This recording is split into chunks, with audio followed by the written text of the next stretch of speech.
सो hi guys, आज अपन general patho का अगला वीडियो शुरू करते हैं जिसमें अपन अब तक जो पढ़ा है उसका एक फास्ट रैपिड रिकैप लेंगे और आगे अपन आज के वीडियो में नेक्रोसिस को कंप्लीट करेंगे। ठीक है।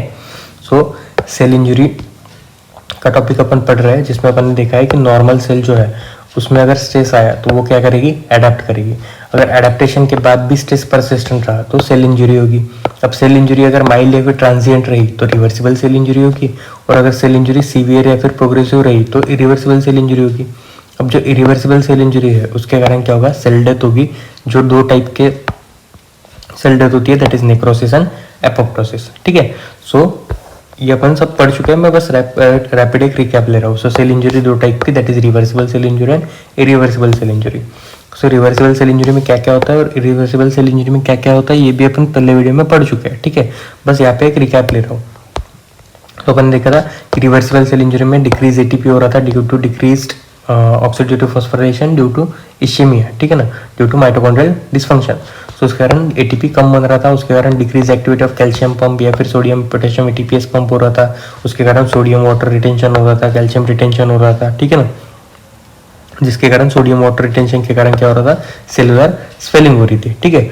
अब इस सेलुलर स्वेलिंग जो है इसके अलग अलग नाम, अलग अलग सिस्टम्स या फिर अलग अलग ऑर्गन्स में सेलुलर स्वेलिंग के अलग अलग नाम है। तो सीएनएस में अपन क्या बोलते हैं, स्पंजिफॉर्म अपीयरेंस ऑफ सीएनएस। ठीक है। किडनी में अपन बोलते हैं वैक्यूलर चेंज या फिर hydropic change of kidney. And liver में बोलते हैं अपन बलूनिंग ऑफ लीवर सेल्स। ठीक है, या फिर fatty change of liver cells. So ये सभी अगर इसमें से कुछ भी आपको पूछा जाए तो आपको समझना चाहिए कि आपको सेलुलर स्वेलिंग ही पूछी जा रही है। ठीक है, उसका मैकेनिज्म ऑफ एक्शन या फिर पैथोजेनेसिस क्या है, यही है कि इश्केमिया होता है, फिर इश्केमिया के कारण माइटोकॉन्ड्रियल डैमेज होता है, फिर डिक्रीज फॉस्फोराइलेशन, फिर डिक्रीज एटीपी फॉर्मेशन, फिर decrease activity of calcium and sodium potassium ATPase pump, उसके कारण sodium water retention, calcium retention, उसके कारण सेलुलर स्वेलिंग होती है। ठीक है। एंड ये सेलुलर स्वेलिंग जो है it is earliest morphological manifestation and it is first light microscopic evidence. ठीक है, it is a question of your PG exam. So first light microscopic evidence of reversible cell injury क्या है, cellular swelling. ठीक है। Then अपन ने देखा था कि राइजोमल या फिर पॉलीसोमल डिटैचमेंट भी होती है जिसके कारण डिक्रीज प्रोटीन सिंथेसिस होगा। देन प्लाज्मा मेम्ब्रेन चेंजेस में भी ब्लैक फॉर्मेशन वगैरह दिखेगा। ब्लैक फॉर्मेशन क्यों दिख रही थी, टू अकोमोडेट द वाटर। ये सब अपन पहले वीडियो में पढ़ चुके हैं, बस यहाँ पे रिकैप चल रहा है। ठीक है, so, जिसको अंडरस्टैंडिंग पर्पज चाहिए वो पहला वीडियो देख के आओ। ठीक है। सो आगे अपन ने देखा था कि न्यूक्लियर चेंजेस भी होते हैं, इसमें क्रोमैटिन क्लम्पिंग वगैरह होता है। न्यूक्लियर चेंजेस क्यों हो रहे थे, अपन ने देखा था कि लैक्टिक एसिड बन रहा था ड्यू टू एनारोबिक ग्लाइकोलिसिस। उसके कारण एसिडिटी जो थी वो बढ़ रही थी जिसके कारण पीएच जो था वो कम हो रहा था, और उसके कारण क्या हो रही थी, क्लम्पिंग ऑफ क्रोमैटिन मटेरियल। ठीक है। देन आगे रैपिड लॉस ऑफ फंक्शन भी होता है जिसका एग्जांपल क्या है कि मायोकार्डियल सेल जो है वो नॉन कॉन्ट्रैक्टाइल हो जाता है after even 1 to 2 minutes of ischaemia. ठीक है, 1 से 2 मिनट ऑफ इश्केमिया भी अगर हुआ तो कॉन्ट्रैक्टिलिटी जो है वो चली जाती है of myocardial cells. So this the example of rapid loss of function. Then अपन ने देखा था कि माइलिन फिगर फॉर्मेशन भी होता है। Myelin figures are nothing but disaggregation of पेरोक्सिडाइज्ड lipids. ठीक है, अपन ने देखा था कि whorls of lamellated whorls of damaged membranes of endoplasmic reticulum and mitochondria था। ठीक है, एंडोप्लाज्मिक रेटिकुलम एंड माइटोकॉन्ड्रिया की डैमेज मेम्ब्रेन से बन रहा था माइलिन फिगर्स, लैमिनेटेड वर्ल्स था उनका। ठीक है, एंड इट इज याद रखना कि माइलिन फिगर जो है वो दोनों रिवर्सिबल और इरिवर्सिबल सेल इंजरी दोनों में प्रेजेंट रहेंगे। ठीक है, रिवर्सिबल सेल इंजरी में स्मॉल माइलिन फिगर्स प्रेजेंट रहेंगी एंड इरिवर्सिबल सेल इंजरी में लार्ज माइलिन फिगर्स प्रेजेंट रहेंगी। बस इतना ही फर्क है। ठीक है। सो ये हो गया आपका रिवर्सिबल सेल इंजरी वाला पोर्शन। क्या क्या, डिक्रीज एटीपी के कारण सेलुलर स्वेलिंग हो रही थी due to sodium water retention. ठीक है, and calcium retention. It is the earliest morphological manifestation and it is first light microscopic evidence of reversible cell injury. Then due to ribosomal या फिर polysomal detachment decrease protein synthesis will take place. Plasma membrane changes में bleb formation हो रहा था to accommodate the water. Nuclear changes में due to lactic acid due decrease pH, chromatin clumping हो रही थी। Then rapid loss of function का example myocardial cells जो है वो नॉन कॉन्ट्रैक्टाइल हो जाते हैं after the 1 to 2 minutes of ischaemia. Then myelin figure जो है वो दोनों रिवर्सिबल इरिवर्सिबल सेल इंजरी में प्रेजेंट रहेंगे। ठीक है, and myelin figures are nothing but disaggregation of पेरोक्सिडाइज्ड lipids. Then अपन आते हैं इरिवर्सिबल सेल इंजरी पे। इरिवर्सिबल सेल इंजरी में अपन ने देखा था कि ब्रेकडाउन ऑफ प्लाज्मा मेम्ब्रेन हो जाएगा। ब्रेकडाउन ऑफ प्लाज्मा मेम्ब्रेन के कारण जो साइटोसोलिक एंजाइम्स है जो जनरली साइटोसेल के अंदर, मतलब सेल के अंदर प्रेजेंट रहेंगे, लाइक ट्रोपोनिन वगैरह, वो लीक हो जाएंगे आउटसाइड द सेल, ठीक है। दूसरा क्या होगा, प्लाज्मा मेम्ब्रेन के कारण इन्फ्लक्स ऑफ कैल्शियम होगा, ठीक है। जो कैल्शियम एक्स्ट्रा सेलुलर कंपार्टमेंट में है वो इंट्रासेलुलर कंपार्टमेंट में आ जाएगा। और अपन ने देखा था कि कैल्शियम जो है वो एक्टिवेटर है वेरियस एंजाइम्स का, ठीक है। तो उसके कारण क्या होगा, एक्टिवेशन ऑफ डिग्रेडेटिव एंजाइम्स होगा। अब due to activation of degradative enzymes फिर अलग अलग चीजें होंगी, जैसे membrane damage due to phospholipase and protease. Then अपन ने देखा था कि एंडोन्यूक्लियस की वजह से न्यूक्लियर क्लम्पिंग वगैरह हो रही थी, तो वो सब चीजें हो जाएंगी। देन आगे रिवर्सिबल सेल इंजरी में क्या है कि माइटोकॉन्ड्रियल डैमेज या फिर डिसफंक्शन होता है, जिसके कारण loss of electron transport chain, जिसके कारण डिक्रीज एटीपी, मतलब लॉस ऑफ ऑक्सीडेटिव फॉस्फोराइलेशन, जिसके कारण डिक्रीज एटीपी वगैरह होता है, ठीक है। देन रप्चर ऑफ लाइसोसोम्स के कारण ऑटोलाइसिस होता है। न्यूक्लियर डिग्रेडेशन में अपन देखा था कि पिक्नोसिस, कैरियोरेक्सिस एंड कैरियोलाइसिस हो रहा था। पिक्नोसिस मतलब न्यूक्लियर कंडेंसेशन, कैरियोरेक्सिस मतलब न्यूक्लियर फ्रेगमेंटेशन एंड कैरियोलाइसिस मतलब न्यूक्लियर डिसोल्यूशन, ठीक है। एंड देन amorphous densities या फिर inclusions in mitochondria, they are seen on electron microscopy in irreversible cell injury, ठीक है। ये सब अपन पिछले वीडियो में पढ़ चुके हैं, बार बार बता रहा हूँ। जिसको अंडरस्टैंडिंग पर्पस के लिए दिखना है वो पिछला वीडियो देखो। देन मैं बस इस वीडियो में इसका रिकैप करा रहा हूँ, ठीक है ना, रिवीजन टाइप। सो इरिवर्सिबल सेल इंजरी को अपन वापस से देखते हैं कि परसिस्टेंट हाइपोक्सिया के कारण क्या होगा, फर्दर डिक्रीज इन एटीपी होगा, जिसके कारण failure of calcium pump and proton pump होगा, ठीक है। कैल्शियम पंप का फेल होने के कारण क्या होगा, रिटेंशन ऑफ कैल्शियम होगा, जिसके कारण इंट्रासेलुलर कैल्शियम जो है वो डिपॉजिट हो जाएगा माइटोकॉन्ड्रिया के अंदर, ठीक है। और वो इलेक्ट्रॉन माइक्रोस्कोपी में लार्ज एमॉर्फस डेंसिटीज के फॉर्म में दिखेगा। देन प्रोटॉन पंप फेल होने के कारण क्या होगा, प्रोटॉन रिटेंशन होगा, जिसके कारण फर्दर डिक्रीज इन पीएच होगा, जिसके कारण क्रोमैटिन कंडेंसेशन होगा और पिक्नोसिस, कैरियोरेक्सिस, कैरियोलाइसिस दिखेगा। और कैल्शियम पंप और प्रोटॉन पंप दोनों के फेल होने के कारण एक और चीज होगी, that is activation of lysosomal enzymes, ठीक है ना। पीएच कम होने के कारण क्या होता है, एक्टिवेशन हो जाता है लाइसोसोमल एंजाइम्स। आपको पता होगा कि lysosomal enzymes can work at acidic pH, ठीक है ना। सो एक्टिवेशन ऑफ लाइसोसोमल एंजाइम्स हो जाएगा, जिसके कारण फिर वेरियस जो एंजाइम्स अपने वो due to activation of lysosomal enzymes and due to calcium various enzyme जो है एक्टिवेट हो जाएंगे, like phospholipase, then protease, RNase, endonuclease. जैसे मैंने बोला फॉस्फोलाइपेज जो है उसके कारण सेल मेम्ब्रेन डैमेज वगैरह होगा, प्रोटीएज एंड आरएनएज की वजह से प्रोटियोलाइसिस एंड आरएनएलाइसिस होगा, एंड एंडोन्यूक्लियस की वजह से क्या होगा कि क्रोमैटिन डिसोल्यूशन, मतलब पहले कैरियोरेक्सिस एंड कैरियोलाइसिस वगैरह होगा, ठीक है। सो ये फ्लो चार्ट में भी वही सब दिया है कि इस्चेमिया हाइपोक्सिया के कारण डिक्रीज इन एटीपी होगा, फिर सोडियम पोटेशियम एटीपीएस पंप जो है वो काम करना बंद कर देगा, उसके कारण वाटर जो है वो उसका रिटेंशन होगा और सोडियम का रिटेंशन होगा, जिसके कारण सेलुलर स्वेलिंग दिखेगी। And is the first microscopic change which is known as fatty change also, ठीक है। देन डिटैचमेंट ऑफ राइबोसोम्स या पॉलीसोम्स के कारण प्रोटीन सिंथेसिस जो है वो अफेक्ट हो जाएगा, सेलुलर ब्लैक फॉर्मेशन हो जाएगी to accumulate the water, myelin figure formation होगी जो दोनों में होगी, और it is whorls of phospholipid, ठीक है ना, एंड एग्रीगेट्स ऑफ पेरोक्सिडाइज्ड लिपिड्स, ठीक है। एमॉर्फस डेंसिटी जो है माइटोकॉन्ड्रिया में दिखेंगी, ठीक है। एमॉर्फस डेंसिटी जो है वो इरिवर्सिबल और रिवर्सिबल सेल इंजरी दोनों में भी दिखेंगी, ठीक है, लेकिन स्मॉल होंगी रिवर्सिबल में और लार्ज होंगी इरिवर्सिबल सेल इंजरी में, ठीक है। देन किडनी या फिर इंटेस्टाइन जो है इनमें क्या होगा, लॉस ऑफ माइक्रोविला दिखेगा रिवर्सिबल डैमेज में, ठीक है। रिवर्सिबल सेल इंजरी में क्या होगी, लॉस ऑफ माइक्रोविला दिखेंगी, ठीक है। ये मैं आपको डायग्राम में समझाऊंगा भी। उसके बाद ब्लैक फॉर्मेशन जो है उसके कारण क्या होगी, परमेबिलिटी ऑफ सेल मेम्ब्रेन जो है वो वेरी कर जाएगी, जिसके कारण increase in influx of calcium होगा, जिसके कारण एक्टिवेशन ऑफ वेरियस एंजाइम्स होगा, ठीक है। देन फॉस्फोलाइपेज जो है वो सेल मेम्ब्रेन डैमेज करेगा, प्रोटीएज जो है वो प्रोटियोलाइसिस करेगा, न्यूक्लियस जो है उसके कारण पिक्नोसिस, कैरियोरेक्सिस एंड कैरियोलाइसिस होगा, ठीक है। सो ये हम सब पढ़ चुके हैं पिछली वीडियो में, और इस बार एक बार आपको रिवाइज भी करा के दिया, ठीक है। अब ये डायग्राम समझो, ठीक है। तो ये देखो, ये जो है ना ये किडनी की नॉर्मल डायग्राम है, ठीक है। सो ये जो है ये ट्यूब्यूल्स है, ठीक है, ये जो सर्कुलर फॉर्म में है वो ट्यूब्यूल्स है, और ये जो पोर्शन है, ये जो अपर लाइनिंग है, ठीक है, सेल के ऊपर की ये जो पूरी लाइनिंग है, ठीक है, ये क्या है आपके, ये क्या है, ब्रश बॉर्ड इपिथेलियम है, ठीक है। सो यहाँ पे ब्रश बॉर्ड इपिथेलियम है ट्यूब्यूल्स में, ट्यूब्यूल्स ऑफ किडनी में, और ये जो ब्लू कलर में दिख रहा है, ठीक है, ये सेल है, और ये जो ब्लू कलर में दिख रहा है वो क्या है, न्यूक्लियस है, ठीक है।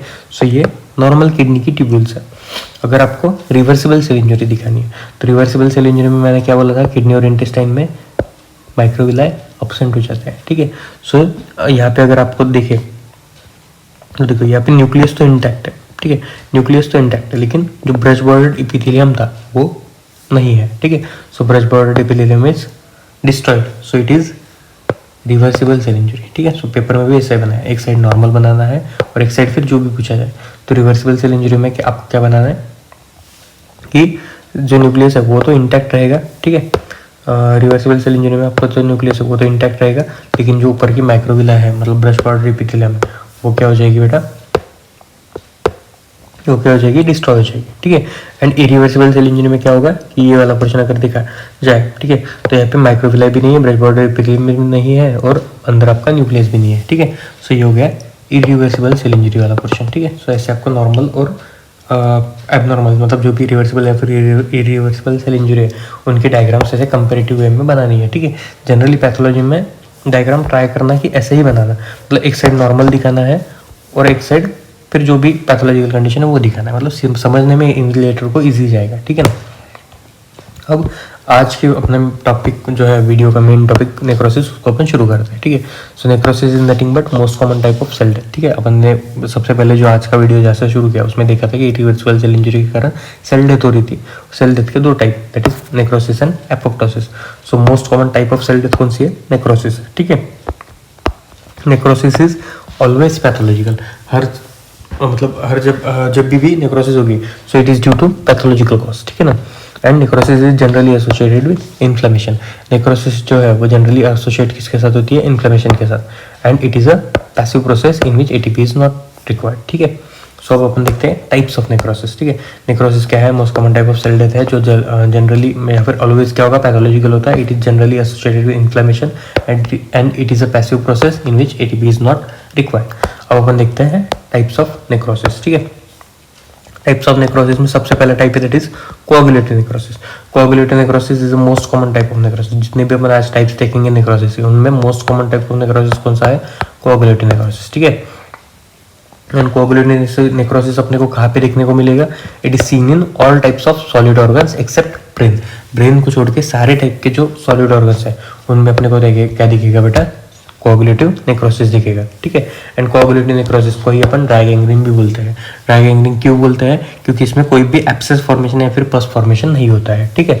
एंड लिक्विफेक्टिव नेक्रोसिस, अपन ने कोआगुलेटिव नेक्रोसिस में क्या दिखा कि seen in all types of solid organs except brain. So brain में क्या होगा, लिक्विफेक्टिव नेक्रोसिस, ठीक है। तो लिक्विफेक्टिव नेक्रोसिस का एग्जांपल क्या है, ब्रेन इन्फार्क्ट। और इसमें एब्सेस या फिर पस फॉर्मेशन दिखेगा, इसके कारण इसको वेट गैंग्रीन बोलते हैं। कोआगुलेटिव नेक्रोसिस को ड्राई गैंग्रीन बोलते थे, ठीक है। अब इनकी कंपैरेटिव स्टडी करते हैं। तो coagulative necrosis and liquefactive necrosis. Coagulative necrosis किस कारण से होगा, due to degradation of proteins. Protein degradation के कारण कोआगुलेटिव नेक्रोसिस होगा, ठीक है। और लिक्विफेक्टिव नेक्रोसिस क्यों होगा, ड्यू टू एंजाइम एक्टिवेशन, मतलब लाइसोसोमल एंजाइम जो है उनके एक्टिवेशन के कारण लिक्विफेक्टिव नेक्रोसिस होगा। और लाइसोसोमल एंजाइम एक्टिवेशन में मेन एंजाइम कौन सा एक्टिवेट होगा, लाइपेजेस, ठीक है। It will break down the lipid portion, ठीक है। उसके कारण क्या होगा, लिक्विफेक्टिव नेक्रोसिस होगा। अगर फोर्स ऑफ डिस्ट्रक्शन की बात करें तो कोआगुलेटिव नेक्रोसिस में लेसर फोर्स ऑफ डिस्ट्रक्शन होगा और लिक्विफेक्टिव नेक्रोसिस में मैसिव फोर्स ऑफ डिस्ट्रक्शन होगा, ठीक है ना। देन माइक्रोस्कोपिक फीचर की अगर बात करी जाए तो कोआगुलेटिव नेक्रोसिस में सेलुलर आर्किटेक्चर जो है वो प्रिजर्व होगा, ठीक है ना। सेलुलर आर्किटेक्चर इसमें प्रिजर्व होगा, जिसमें घोस्ट सेल्स, इसको ही अपन बोलते हैं घोस्ट सेल्स, ठीक है ना। मतलब सेल आर्किटेक्चर तो है, सेल जैसे कि तैसे दिख रही है लेकिन डेड है, तो उसको अपन क्या बोलते हैं, घोस्ट सेल्स बोलते हैं। और ग्रॉसली ये कैसे दिखेगा, ऐसा वाला पोर्शन, ठीक है ना। ये जो है ये नॉर्मल पोर्शन है ये, और ये आपका इन्फेक्टेड पोर्शन है जिसमें आपको कोआगुलेटिव नेक्रोसिस दिख रहा है। And it is a specimen of spleen, ठीक है। इन्फार्क्टेड स्प्लीन का ये स्पेसिमेन है जो आपको जनरली प्रैक्टिकल पर्पसेस में, प्रैक्टिकल जब आपके होते हैं तो आपके ग्रॉस स्पेसिमेन में रखा भी जाता है। ये स्प्लीन वाला पोर्शन है जो इन्फेक्टेड है और इसमें आर्किटेक्चर जो है वो मेंटेन है और इसमें ड्राई गैंग्रीन अपने को दिख रहा है, मतलब कोई पस फॉर्मेशन वगैरह नहीं दिख रहा है। वही अगर अपन लिक्विफेक्टिव नेक्रोसिस में देखे जाए तो नो सेलुलर आर्किटेक्चर मेंटेन, मतलब ये नॉर्मल ब्रेन है बाकी का, ठीक है। और ये वाला पोर्शन जो है वो इन्फेक्टेड पोर्शन जो है वो ये क्या दिखा रहा है, लिक्विफेक्टिव नेक्रोसिस दिखा रहा है। और यहाँ पे अगर देखी जाए तो कोई भी आर्किटेक्चर जो है वो प्रिजर्व नहीं है, ठीक है ना। और यहाँ पे वेट जो पोर्शन दिख रहा है दैट इज एब्सेस फॉर्मेशन या फिर पस फॉर्मेशन, इसकी वजह से इसको अपन क्या बोलते हैं, वेट गैंग्रीन बोलते हैं, ठीक है। सो ये कंपैरेटिव स्टडी हो गई लिक्विफेक्टिव और कोआगुलेटिव नेक्रोसिस की। Coagulative necrosis is due to degradation of protein and liquefactive necrosis is due to lysosomal enzyme activation like lipases. Force of destruction is lesser in coagulative necrosis and massive in liquefactive necrosis. Microscopic feature में cellular architecture is preserved in coagulative necrosis and liquefactive necrosis में no cellular architecture is maintain.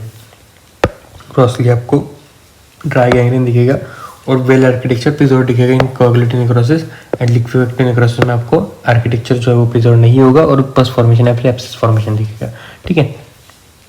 सो ये हो गया आपको liquefactive and coagulative necrosis. Then आते हैं अपन आगे के टाइप पे, that is caseous necrosis. Caseous necrosis is nothing but, caseous मतलब क्या होता है, चीज लाइक अपीयरेंस, ठीक है। कैशियस मतलब चीज लाइक अपीयरेंस। अब चीज लाइक अपीयरेंस आपको किस में दिखेगा, ग्रॉस फीचर है चीज लाइक अपीयरेंस या फिर माइक्रोस्कोपिक फीचर है, तो कैशियस जो है मतलब चीज लाइक अपीयरेंस जो है वो ग्रॉसली दिखेगा आपको, ठीक है। माइक्रोस्कोपी में चीज लाइक नहीं दिखेगा आपको। जब आप ग्रॉसली देखोगे तो उस नेक्रोस पार्ट को, तब वो आपको चीज ही दिखेगा। सो उसको अपन बोलते हैं कैशियस नेक्रोसिस, ठीक है। So caseous necrosis is nothing but type of coagulative necrosis in which cheese like appearance is seen grossly, ठीक है। और इसके एग्जांपल में अपन देखते हैं कि ट्यूबरकुलोसिस एक एग्जांपल है और फंगल इन्फेक्शन लाइक कोक्सीडियोमाइकोसिस, ठीक है। Coccidioidomycosis and histoplasmosis. So tuberculosis and fungal infection like coccidioidomycosis and histoplasmosis में आपको कैशियस नेक्रोसिस दिखेगा, ठीक है। Then fibrinoid necrosis. Fibrinoid necrosis में एग्जांपल्स क्या है, fibrin like necrosis and vessel wall necrosis and all types of vasculitis, ठीक है। Fibrin like necrosis, vessel wall necrosis and all type of vasculitis. Vasculitis अपन जब भी ब्लड वेसल वाला chapter पढ़ेंगे सिस्टमिक पैथोलॉजीज में, तब अपन वेस्कुलाइटिस पढ़ेंगे, ठीक है। सो फिब्रिनॉइड नेक्रोसिस के एग्जांपल क्या है, fibrin like necrosis, vessel wall necrosis and all types of vasculitis, ठीक है। Then type 3 hypersensitivity reaction like SLE में भी आपको दिखेगा और malignant conditions like malignant hypertension में भी फिब्रिनॉइड नेक्रोसिस दिखेगा। अब ये देखो, ये नॉर्मल ब्लड वेसल है और फिब्रिनॉइड नेक्रोसिस के बाद ये फिब्रिनॉइड नेक्रोज्ड ब्लड वेसल है, ठीक है ना। अब जनरली क्या होता है कि अपन इओसिनोफिलिक ये ब्लड वेसल बना दी और फिब्रिनॉइड नेक्रोसिस पे पिंक पोर्शन नहीं दिखाते अपन, ठीक है ना। सो ये नॉर्मल ब्लड वेसल और फिब्रिनॉइड ब्लड वेसल सेम ही दिख रही है। तो अगर अपने को इसको डिफरेंशिएट करना है नॉर्मल से, फिब्रिनॉइड नेक्रोसिस को अपन को अगर डिफरेंशिएट करना है नॉर्मल ब्लड वेसल से, तो अपने को स्पेशल स्टेन की जरूरत पड़ेगी। और वो स्पेशल स्टेन अपन कौन सा यूज करते हैं, तो पास स्टेनिंग अपन यूज करते हैं, ठीक है ना। पीरियोडिक एसिड शिफ्ट स्टेनिंग अपन यूज करते हैं, जिसमें फिब्रिनॉइड नेक्रोसिस जो है वो रेड इन कलर दिखेगा। कैसे दिखेगा आपको, रेड इन कलर दिखेगा, ठीक है। सो पास स्टेनिंग अपन यूज करेंगे to differentiate between the normal blood vessel and fibrinoid necrosed blood vessel, ठीक है। और पास स्टेनिंग में अपन को फिब्रिनॉइड नेक्रोसिस जो है वो कैसे दिखेगा, रेड इन कलर दिखेगा। Then the last type of necrosis is fat necrosis, and fat necrosis is divided into two parts, that is traumatic fat necrosis and enzymatic fat necrosis, ठीक है। So fat necrosis में traumatic fat necrosis के दो examples आ गए, gluteal fat necrosis and breast fat necrosis, ठीक है। Traumatic fat necrosis के दो एग्जांपल कौन सा है, ग्लूटियल रीजन में होगा या फिर ब्रेस्ट रीजन में होगा ट्रॉमेटिक फैट नेक्रोसिस। सो इसमें अगर आपको केस वगैरह दी जाए तो ब्रेस्ट फैट नेक्रोसिस में आपको कोई भी ब्रेस्ट ट्रॉमा दिया जाएगा, मतलब फुटबॉल से हिट करा है वुमेन को वगैरह, ऐसे कोई भी अगर केस आई जाए तो आपको दिमाग में हमेशा चलना चाहिए कि फैट नेक्रोसिस में भी वन ऑफ द पॉसिबिलिटीज, ठीक है ना। सो ट्रॉमेटिक फैट नेक्रोसिस के दो एग्जांपल, ग्लूटियल फैट नेक्रोसिस या फिर breast fat necrosis. Then enzymatic fat necrosis में क्या होगा, in the cases like pancreatitis, जो इंट्रासेलुलर लाइपेज है वो रिलीज हो जाता है, जिसके कारण ट्राइग्लिसराइड जो है वो कन्वर्ट हो जाता है इन द फैटी एसिड्स, ठीक है। और उसके कारण क्या होगा, एंजाइमेटिक फैट नेक्रोसिस होगा, ठीक है। देन अगर इसमें कैल्शियम डिपोजिशन हुआ तो उसके कारण क्या होता है, कैल्सिफिकेशन या फिर सैपोनिफिकेशन होगा, ठीक है।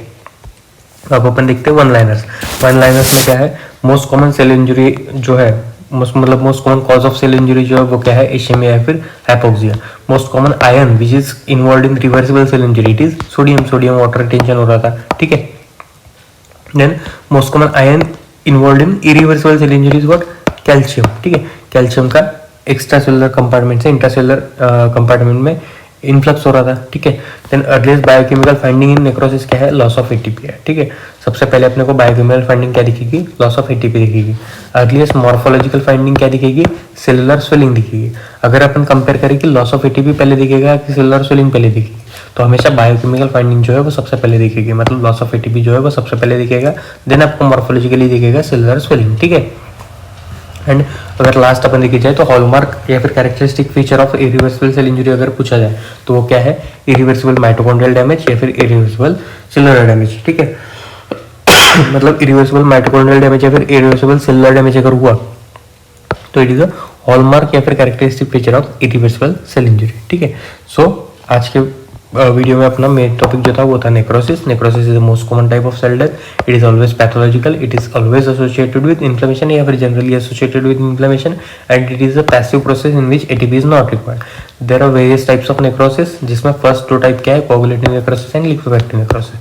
Coagulative necrosis is due to degradation of proteins and liquefactive necrosis is due to lysosomal enzyme activation like lipases. ठीक है, force of destruction is lesser in coagulative necrosis and it is massive in liquefactive necrosis. Microscopically अगर अपन देखें तो coagulative necrosis में cellular architecture will be preserved and no cellular architecture will be preserved in liquefactive necrosis. Cross appearance is seen in spleen. In fact, it is looked like this, and in brain infarct, liquefactive necrosis is seen. Here dry gangrene is seen due to no pus formation, and here wet gangrene is seen due to pus formation या फिर abscess formation. ठीक है. Then we go to caseous necrosis. Caseous necrosis is one type of coagulative necrosis. Cheese-like appearance is seen grossly. Caseous necrosis is seen in the examples like tuberculosis of lungs या फिर fungal infections like coccidioidomycosis and histoplasmosis. ठीक है. Then fibrinoid necrosis. Fibrinoid necrosis is seen in fibrin-like necrosis. It is actually fibrin-like necrosis. It is seen in vessel wall necrosis, all types of vasculitis, type 3 hypersensitivity reaction like SLE, and malignant condition like malignant hypertension. ठीक है. Then if normal blood vessel is to be differentiated from fibrinoid necrosed blood vessel, so we have to differentiate it from normal by using the pus staining. ठीक है. And in pus staining, the fibrinoid necrosed portion, it acquires which color? It acquires red colour. ठीक है. सो pasting करने के बाद अपने को फिब्रिनोइड नेक्रोस portion जो है वो रेड इन कलर दिखेगा. Then fat necrosis. Fat necrosis is it is divided into two parts. मतलब fat necrosis is of two types, traumatic fat necrosis and enzymatic fat necrosis. Traumatic fat necrosis के example क्या है, gluteal fat necrosis and breast fat necrosis. Then enzymatic fat necrosis में it is example क्या है उसका, pancreatitis. Pancreatitis जैसे cases में क्या होगा कि इंट्रासेलुलर लाइपेज जो है वो रिलीज हो जाएगा, जिसके कारण triglycerides will be converted into free fatty acids in pancreatic omentum. ठीक है. और अगर उनमें कैल्शियम डिपोजिशन हुआ तो कैल्सिफिकेशन या फिर सैपोनिफिकेशन होगा. ठीक है. Then we have seen some one liners. ठीक है. these are example, these are important for your PG entrance examination. ठीक है ना. So most common cause of cell injury is ischemia या फिर hypoxia. Most common ion which is involved in reversible cell injury is sodium. Most common ion which is involved in irreversible cell injury is calcium. Earliest biochemical finding is loss of ATP. Earliest morphological finding is cellular swelling. In loss of ATP and cellular swelling, first which will be seen? Loss of ATP will be seen. Then morphologically cellular swelling will be seen. Then hallmark या फिर characteristic feature of irreversible cell injury is nothing but irreversible mitochondrial damage and irreversible cellular damage. ठीक है. So in the next video we will continue with the apoptosis portion. Till then, thank you.